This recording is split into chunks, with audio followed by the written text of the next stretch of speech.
नमस्कार छात्रों, आप सभी का इस चैनल में फिर से हार्दिक स्वागत है। पहले अध्याय में पढ़े थे राजस्थान के विभिन्न प्रदेशों की भौगोलिक शब्दावली। आज फिर अपन पढ़ेंगे राजस्थान की इनसे संबंधित अन्य भौगोलिक शब्दावली। प्रिय विद्यार्थियों, देखिए पहला है भूमठ। भूमठ क्षेत्र है जो उदयपुर का दक्षिणी भाग एवं डूंगरपुर के मध्य का पहाड़ी इलाका है, वो भूमठ कहलाता है। इस प्रकार भोराट है, वो भोराट क्षेत्र है प्रिय विद्यार्थियों, ये गोगुंदा एवं कुंभलगढ़ की पहाड़ियों के मध्य स्थित है अतः उदयपुर और राजसमंद के मध्य स्थित क्षेत्र को भोराट का पठार या भोराट का क्षेत्र कहा जाता है। इसी क्रम में अगली भौगोलिक शब्दावली प्रिय छात्रों जांगल प्रदेश है।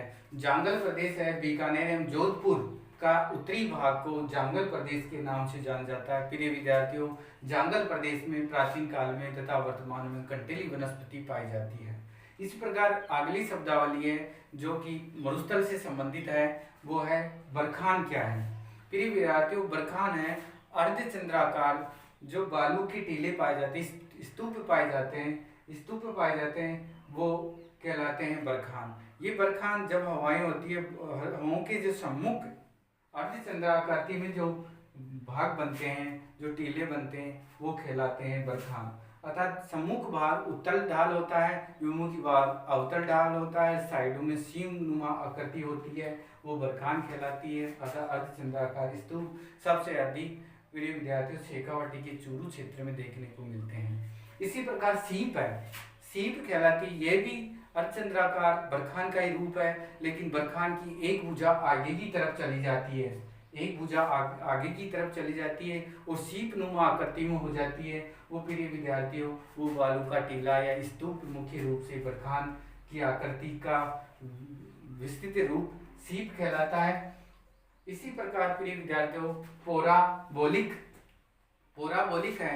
ये पोराबोलिक जो बरखान है उसके विपरीत का क्षेत्र है। जब बरखानों में जब हवाएं जो चलती है उसके सम्मुख चलती है, जबकि इसमें विपरीत हवाएं चलती है अतः विपरीत आकृति में होता है। इसकी सींग नुमा आकृति हवाओं के सम्मुख होती है, जबकि बरखान में सींग नुमा आकृति हवाओं के सम्मुख होती है। अर्थात जिस दिशा में हवाएं चल रही है उस दिशा में सींग नुमा आकृति होती है, जबकि पैराबोलिक में इसके विपरीत होती है। अंदर की तरफ सम्मुखी भाग पर अवतल ढाल होता है, विमुखी भाग पर उत्तल ढाल होता है। प्रिय विद्यार्थियों पैराबोलिक बरखान के विपरीत अतः हेयर पिन के समान होती है। इसी प्रकार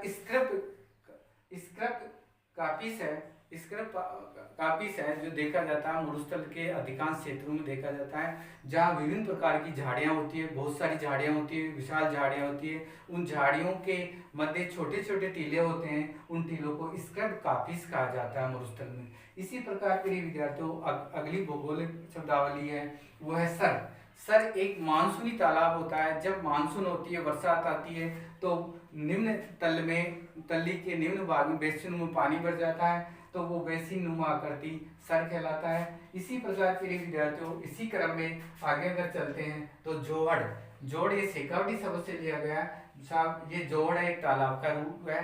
प्रिय विद्यार्थियों पानी की कच्चे कुएं को जोड़ कहा जाता है। इसी प्रकार कुबड़ पट्टी या बांका पट्टी प्रिय विद्यार्थियों ये अजमेर और नागौर के मध्य पाई जाती है।